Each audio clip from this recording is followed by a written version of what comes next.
헬로 동화 잠자리 동화 구독과 좋아요 눌러주세요.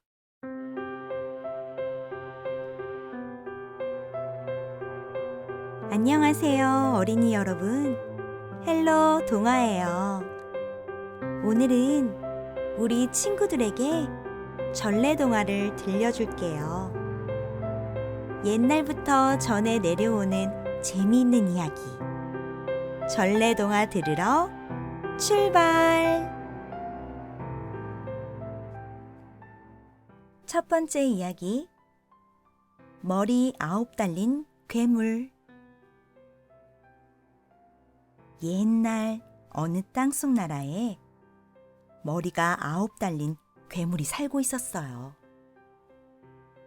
괴물은 입과 코가 9, 눈과 귀가 18개씩이나 되어서 못 보는 게 없고 멀리서 나는 소리도 잘 들었지요. 힘은 또 어찌나 센지 어느 누구도 괴물과 싸울 엄두를 내지 못했답니다. 그러던 어느 날 임금님이 사시는 궁궐에 괴물이 나타나 공주를 붙잡아갔지 뭐예요. 임금님은 공주를 구하는 사람에게 큰 상을 내리겠다는 방을 써붙이게 했지요.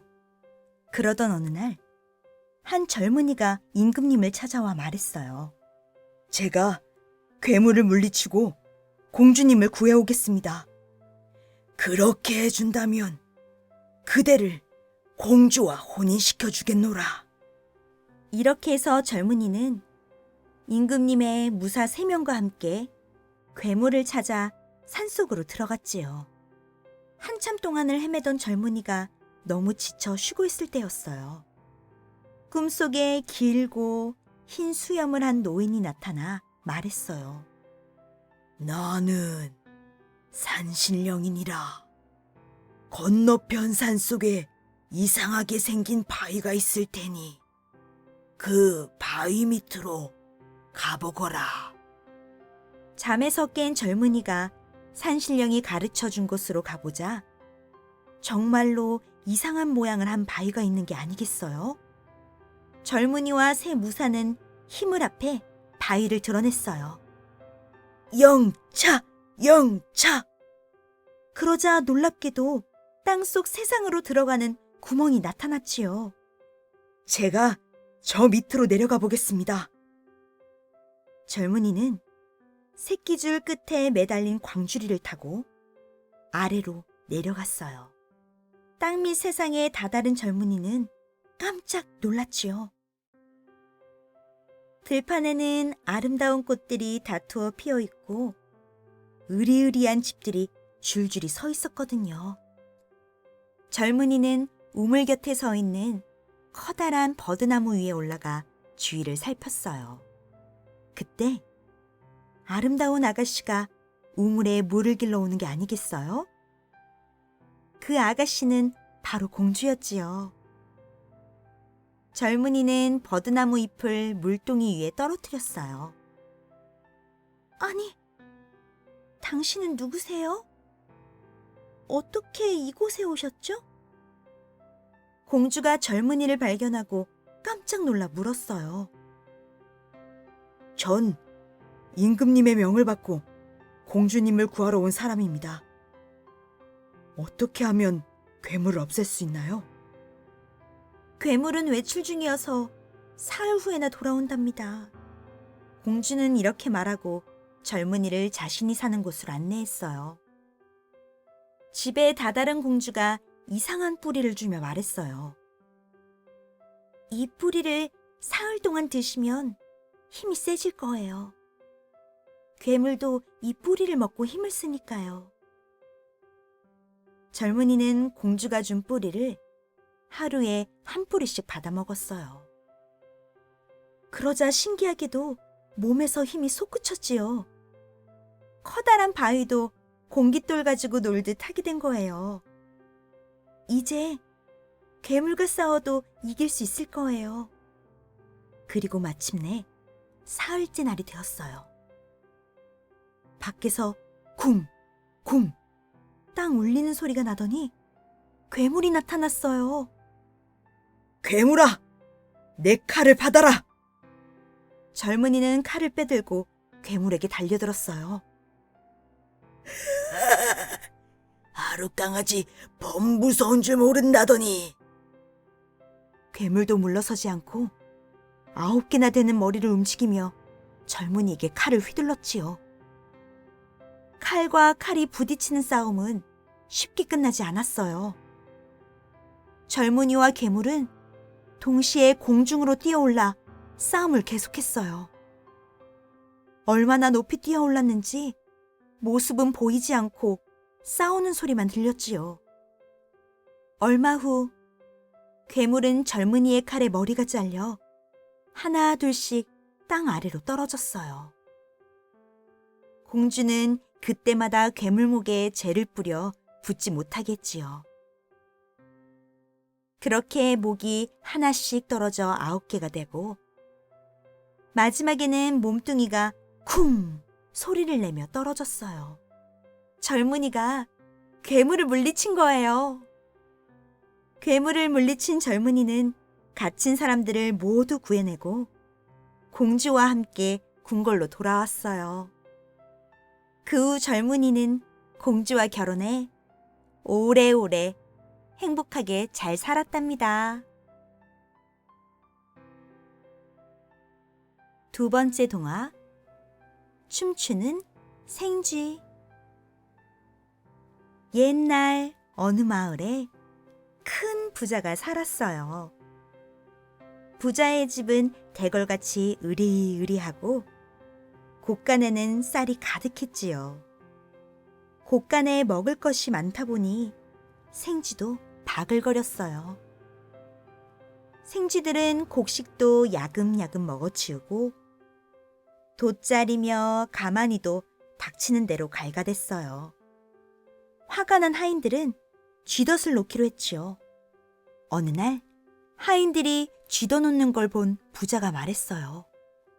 쥐도 다 살려고 태어난 목숨이니라. 쥐들이 먹을 만큼 먹여주면 곡간을 들락거리지 않을 것이다. 닭에게 모이 주고 소에게 염을 주듯 쥐들에게도 먹을 것을 주고 덫도 썩 치워놓거라.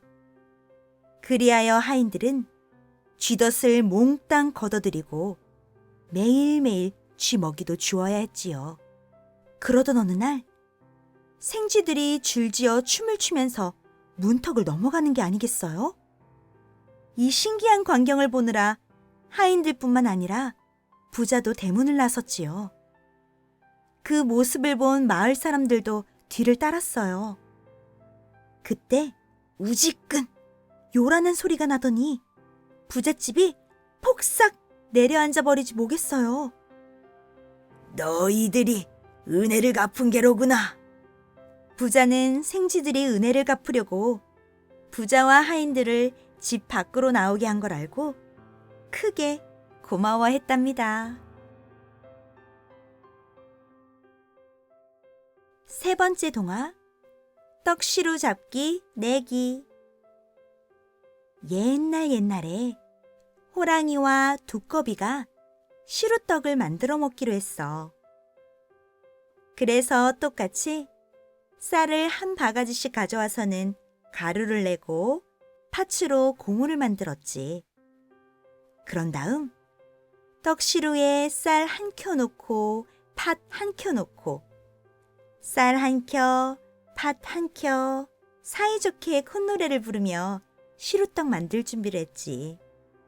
불을 지피고 얼마 후 김이 모락모락 킁킁 맛있는 냄새가 났어. 우와, 시루떡 다 됐다. 그때 시루떡이 다 된 걸 본 호랑이가 떡을 혼자 다 먹고 싶어서 한 가지 꾀를 냈지. 두꺼비야, 우리 떡시루 잡기 시합할래? 떡시루 잡기 시합? 그게 뭔데? 응, 떡시루를 산 꼭대기에서 굴린 다음 쫓아가서 먼저 잡으면 떡을 다 먹는 거야. 이 말을 들은 두꺼비는 어이가 없었지. 달리기를 잘하는 호랑이에게 질 게 뻔하니까.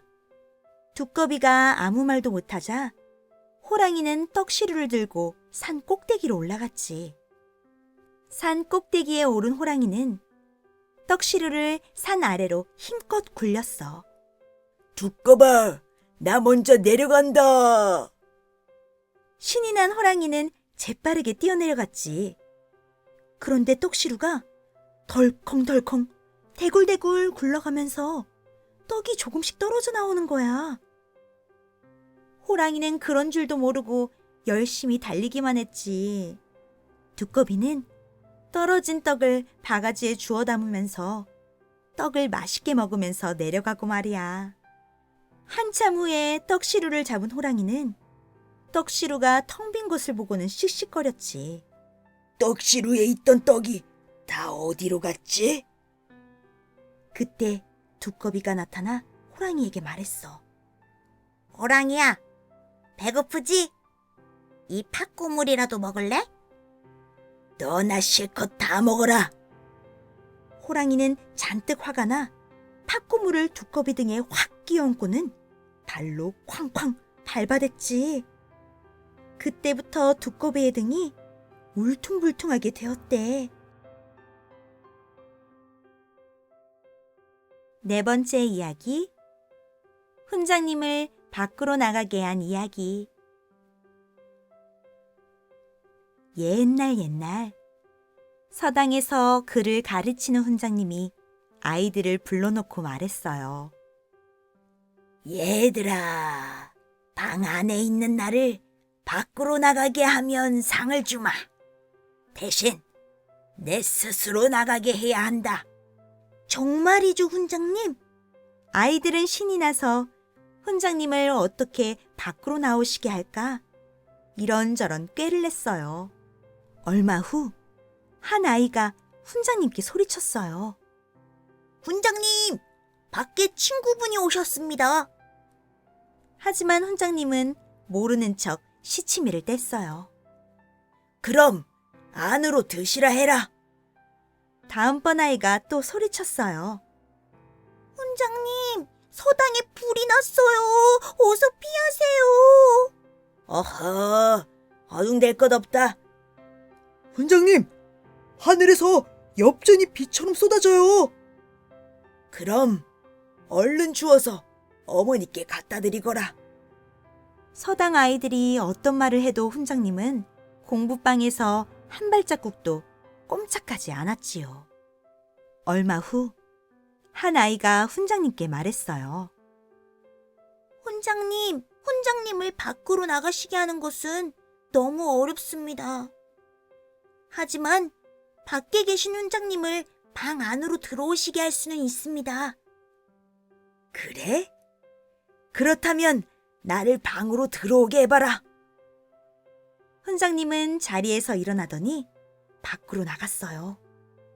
그러자 그 아이가 싱긋 웃으며 말했지요. 훈장님, 방 밖으로 나가셨네요. 그제야 훈장님은 아이의 꾀에 넘어간 걸 깨닫고는 서당 아이들 모두에게 상을 주었답니다. 다섯 번째 이야기. 소년과 어머니. 옛날 어느 산골 마을에 홀어머니를 모시고 사는 소년이 있었어요.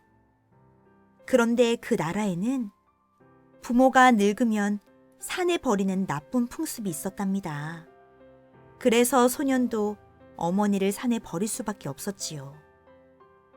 하지만 소년은 차마 어머니를 산에서 돌아가시게 할 수 없어서 산속 동굴에 모셔놓고 매일같이 음식을 가져다 드렸어요. 그러던 어느 날 소년은 장터에서 사람들이 모여서 웅성거리고 있는 걸 보았어요. 무슨 일이 있나요?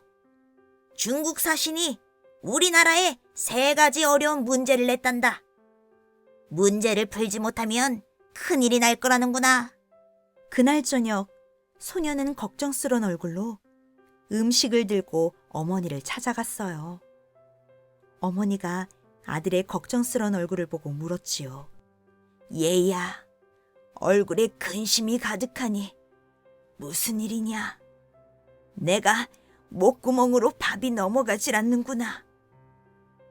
소녀는 장터에서 들은 이야기를 어머니께 했어요. 첫 번째 문제는 구불구불한 구멍이 뚫린 구슬에 실을 깨는 것이고, 두 번째 문제는 굵기가 똑같은 나무의 위아래를 밝히는 것입니다. 세 번째는 크기가 같은 두 마리 암소를 누가 어미고 새끼인지 구별하는 것입니다. 그러자 어머니가 빙긋 웃으며 문제를 풀 수 있는 방법을 조근조근 설명해 주었지요. 소녀는 아침이 밝자마자 궁궐로 달려갔어요. 임금님! 제가 그 문제를 풀겠습니다. 임금님은 소년을 믿고 그 일을 허락해 주었지요. 첫 번째 문제는 구슬 한쪽에 꿀을 바르고 허리에 실을 묶은 개미를 반대편 구멍에서 출발시키면 쉽게 실을 깰 수 있습니다. 또 두 번째 문제는 나무를 물 위에 띄워 가라앉는 쪽이 아래입니다.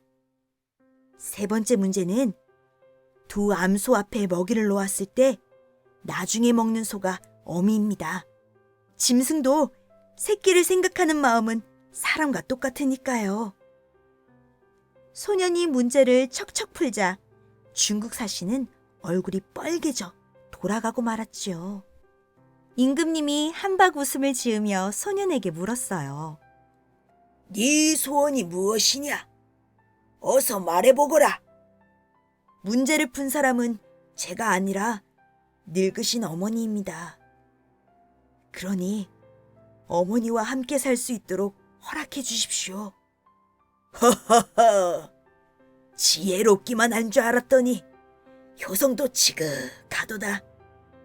내가 너의 소원을 들어주겠노라. 그리하여 소녀는 늙은 어머니와 함께 살 수 있게 되었어요. 이때부터 사람들은 부모님이 늙어도 함께 살 수 있게 되었답니다. 6번째 동화, 금을 버린 형과 아우. 옛날 어느 마을에 의좋은 형제가 살았어요.